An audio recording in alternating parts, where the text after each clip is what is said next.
Shalom. First off, I want to give all praise, glory, and honor to Yahweh Ba'ashem, Yahweh Shai, Ba'ashem Rakakudash. Double honors to the apostles and the elders of Great Millstone. Salutations to the hopeful elect that are scattered throughout the four corners of the earth. And to all my brothers out here preaching this truth to you, I say Shalom. This is a Montazar from the Chicago camp coming back at you again with another lesson entitled The Election Massacre of 1874. This is Massacre 8. If you've been following my series, this would be Massacre 8 in the series. And in this series, I'm just reminding people of the biblical nationality of the so-called white man, which is the Edomites of the Bible. And then also reminding the biblical nationality of the so-called uh, African American. Okay, so the so-called blacks, Hispanics, Native Americans, West Indians, and Haitians, these are all Israelites. Okay, so when we go into these, a lot of the massacres during the Reconstruction period. The Reconstruction period is the period after the Civil War, where the North and the South were split. All right, and you had the South still trying to um, they were terrorists, basically, right? Now you have these slaves who've been freed, who've been given citizenship, and who've also been given the right to vote. Okay. Um, Historically, we're always voting as Republicans. Okay. And so you see in all of these massacres, you basically see white men, armed white men, shooting at unarmed so called black folks that are trying to vote at the polls. Now, the funny thing about this is you have to understand that in the early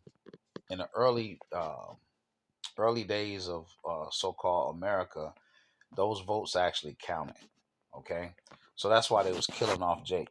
All right, but today the election process is bought and paid for. All right, today you have an illusion of choice. When you vote Democrat or Republican, that's a waste of time, right? Because it's two sides of the same coin. All right. Now the Israelites, we ain't supposed to be voting for a heathen to be over us anyway. All right. I done brought that out plenty of times. All right. So the Harold Wallace Rosenthal interview, Hidden Tyranny, tells you that all of the presidents, okay, since 1932, okay, have been bought and paid for. Okay. All of them are under so called small hat endorsement. All right. So I was gonna read from the Hidden Tyranny, but you get the point. Okay, since 1932, Harold Rosenthal says that all of the U.S. presidents have been bought and paid for. It doesn't matter which one you pick. You have an illusion of choice. All right. So the patriotism that the average American has today, the average white American, his patriotism is steeped in murder. All right, because we're going to go into this lesson, and just like so many other massacres, no one is brought to justice. Okay, all right, so let's go ahead and get into it. I'm going to read this. It's like a monument. Okay, it says the election riot of 1874. It says, near here is Old Spring Hill, the site of one of the polling places for the November 3rd, 1874 local, state, and national elections. Elias M. Kills, Scallywag, and judge of the City Court of Eufaula, was the United States supervisor at the Spring Hill ballot box. So they're calling him a scallywag. They're memorializing him as a scallywag. Okay. William, his 16-year-old son, was with him after the polls closed. A mob. Now, when it says a mob, they're talking about terrorist white men. Okay, broke into the building terrorist, racist white men broke into the building, extinguished the lights, destroyed the poll box, and began shooting during the riot. Willie Kyles was mortally wounded. The, this is a murder. The resulting congressional investigation received national attention.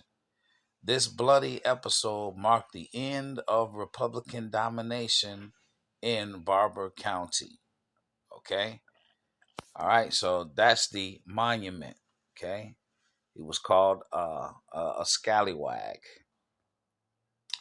All right, so the election massacre of 1874. It says the election massacre of 1874, or coup of 1874, took place on election day, November 3rd, 1874, near Eufaula, Alabama, in Barber County. Freedmen comprised the majority of the population and have been electing Republican candidates to office. Members of an Alabama chapter of the White League, a paramilitary group supporting the Democratic Party's drive to regain political power in the county and state, used firearms to ambush black Republicans at the polls. All right, so they ambushed black Republicans at the polls and murdered them. Okay, to keep them from voting. All right, as simple as that. All right, so they committed electoral fraud, all right, and mass murder. So on here, they understate the deaths. At least 7 black Republicans and 1 son of a Republican judge was killed, injured at least 70. The perpetrators was the White League. It says in Eufaula, members of the White League killed an estimated 15 to 40 black voters. Well, which one is it? And wounded 70, while driving away more than 1,000 unarmed black people at the polls. In attacking the polling place in Spring Hill, the League effectively hijacked the elections. They turned all Republicans out of office, and Democratic candidates took a majority of offices up for election. All right. So now these murders, all right, and these deaths, that took place upon these so-called African Americans, this is nothing more than the curses. Okay, number one, we're not supposed to set a stranger over us. All right, to rule over us. I brought that out so many times. Um, let's try to get it.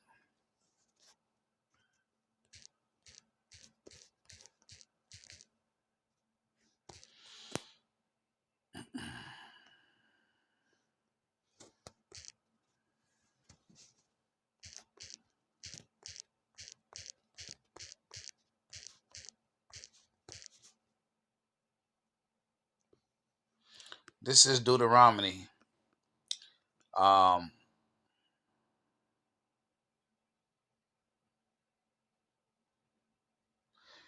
17 and 15. Thou shalt in any wise set him king over thee, whom Yahweh thy power shall choose. One from among thy brethren shalt thou set king over thee. Thou mayest not set a stranger over thee, which is not thy brother. Okay, Deuteronomy 17 and 15 says that we're not supposed to set anybody over us that's not our brothers, our brethren. Okay, meaning who are the brethren? Let's see who are the brethren. Let me go get who the brethren is real quick, just in case you're not sure. All right. This is Romans 9 and 3. For I could wish that myself were accursed from Hamashiach for my brethren, my kinsmen according to the flesh, who are Israelites, to whom pertaineth the adoption and the glory and the covenant and the giving of the law and the service of the Most High and the promises, whose are the fathers, and of whom is concerning the flesh Hamashiach came, who is over all, The Most High bless forever. Amen. That's the brethren. The brethren are Israelites. So you're not supposed to set anyone else over you that's not your brethren.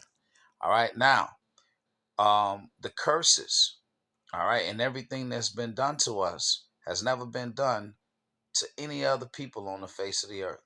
And when I say the things that have been done, I'm talking about what's been done to the so-called Native American Indian, okay? The so-called 500-year war. The mortality rate is estimated at 120 million. And that's just for the Native American Indian alone. The mortality rate in the estimation of the transatlantic slave trade is 120 million. Okay? We're the same people. This is Daniel 9 and 12. It says, "And he hath confirmed his words which he spake against us and against our judges that judged us, by bringing upon us a great evil. For under the whole heaven have not been done as have been done upon Jerusalem." And that is a fact. Let's take a look at the curses. Deuteronomy 28 and 63 says, "And it shall come to pass that as Yahweh rejoiced over you to do you good and to multiply you, so Yahweh will rejoice over you to destroy you and to bring you to naught. And ye shall be plucked from off the land, whether thou goest to possess it. And Yahweh shall scatter thee among all people from one end of the earth even unto the other. And there you shall serve other gods, which neither thou nor thy fathers have known, even wood and stone. And among these nations thou shalt find no ease, neither shall the sole of thy foot have rest. But Yahweh shall give thee there a trembling heart, and failing of eyes, and sorrow of mind." Hey, what brings a trembling heart? The idea that you could be fucking killed at any time over any damn thing? 66. "And thy life shall hang in doubt before thee, and thou shalt fear day and night." All right? Your life hanging in doubt is hanging from off of these damn trees. All of the so-called lynchings. All right? "And thy life shall hang in doubt before thee, and thou shalt fear day and night, and shall have none assurance of thy life." All right? You trying to vote. You ain't hurt nobody, right? In your mind. But you got somebody shooting at you and trying to kill you for trying to vote. It's 67. "In the morning thou shalt say, Would God it were even. And at evening thou would say, Would God it were morning." Think about that for a second. Especially when Jake was in slavery. All right? Especially if you was on the run. All right? It ain't no telling what could happen at night. You were terrorized that night. All right? You was terrorized during the day. Okay? It says, "For the fear of thine heart wherewith thou shalt fear, and for the sight of thine eyes which thou shalt see." All right. So with that, let's go ahead and take a look at the video. Got a small little video to play.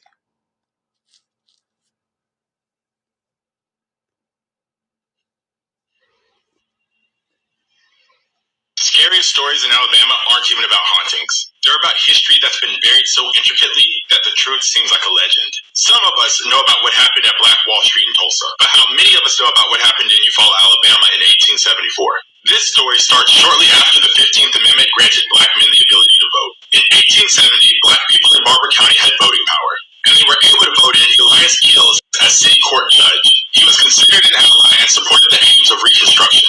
That didn't sit right for non-black voters in the county. So in 1874, the tides turned. Employers in the area started openly firing black men, mainly in fear due to the amount of black men who would be voting for Gills again. So false rumors began around the riotous intentions behind black voters coming to the polls. This actually caused white residents to load up on arms that they intended to use on Election Day. Many of these people aligning with the White League, which was an openly supremacist group. Gills, in turn, began making promises that black voters would be protected at the polls. Some calls were made, but the federal government and the Attorney General of Alabama refused to support black voters, leaving them largely unprotected. Hundreds and hundreds of black men came to vote. Numerous were arrested immediately on the spot for fraud accusations. Others were even intimidated to vote against their civil rights. And during that commotion, that same group of white leaguers took up their arms and went to the upstate buildings surrounding the square. They let off over 400 rounds indiscriminately into the crowd of black voters. The black voters were mostly defenseless, except for the ones that brought sticks to protect themselves. 80 or more of them were injured and dozens passed away.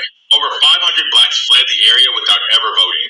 And again, that same group of white leaders went over to Spring Hill, Alabama, where Keels was supervising the polls. They trashed everything, including the ballots that were cast. And Keels' teenage son passed away due to the crowd. A black man named Hilliard Miles saw everything that happened in Eufaula. He was jailed due to identifying the people who were responsible. Among these people was the alleged leader, Braxton Comer, who would eventually go on to become the governor of Alabama. None of the people who did this, including the ones who were identified, were held responsible or had any charges. However, on November 3rd, 1874, over 1,200 black voters were able to cast ballots. But after the circumstances of this day, in 1876, only 10 black people voted.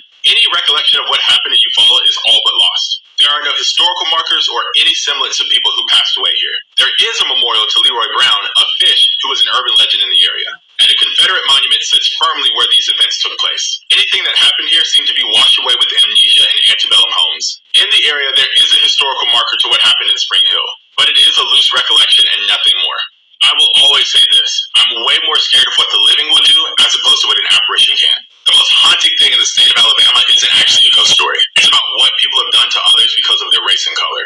This event may not be in our history books, but it is our history. And it's on us to know it, to learn from it, and be better in spite of it.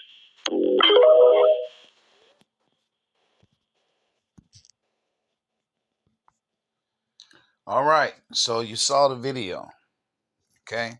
And we found out that no one was brought to justice for the murders, okay? So there's no memorial other than the memorial that called Kills a Scallywag, which is kind of like a sympathizer for the black voters.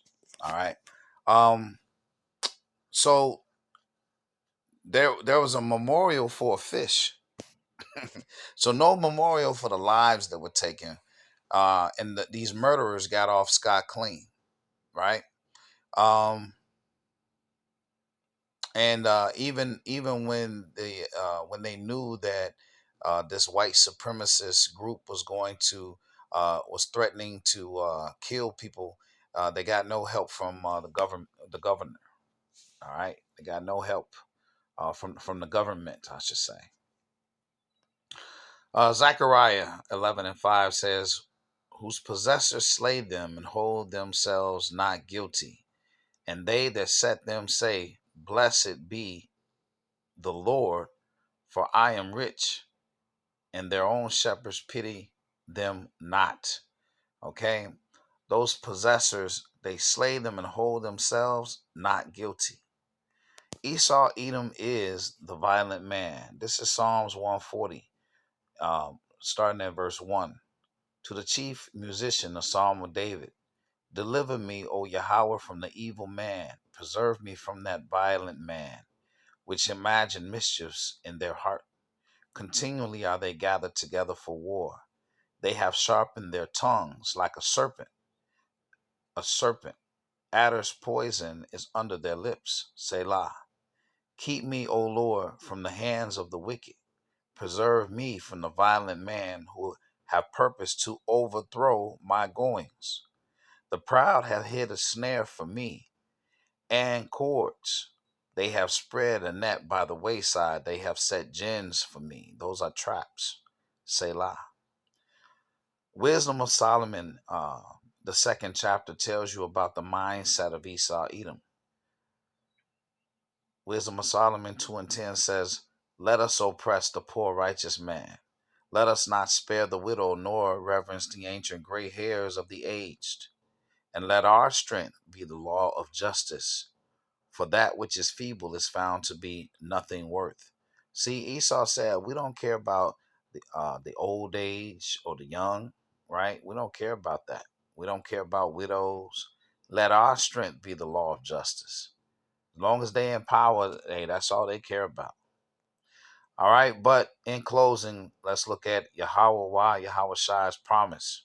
Okay, let's see what the Lord says about these oppressors. Psalms 12:5 says, For the oppression, Salakia, of the poor, for the sighing of the needy, now will I arise, said Yahweh. I will set him in safety from him that puffeth at him. Proverbs 24:19. In closing, fret not thyself because of evil men, neither be thou envious at the wicked, for there shall be no reward to the evil man. The candle of the wicked shall be put out. Okay? All right, so this has been the election massacre of 1874, which is massacre number 8 in the series. Um, the so-called white man is the Edomites of the Bible, all right, and the so-called African American are Israelites. Okay, we're over here suffering and being punished for our sins, all right. But when you read the Bible and you open it up and understand it, you understand that this is the last captivity, all right, and so the Lord is on his way back. All right, and you're hearing all these wars and rumors of wars. He's going to return and he's going to right the ship, so to speak. Okay, and he's going to repay Esau, Edom, for all of his wickedness. I pray that this lesson has been edifying. Until the next one, Shalom.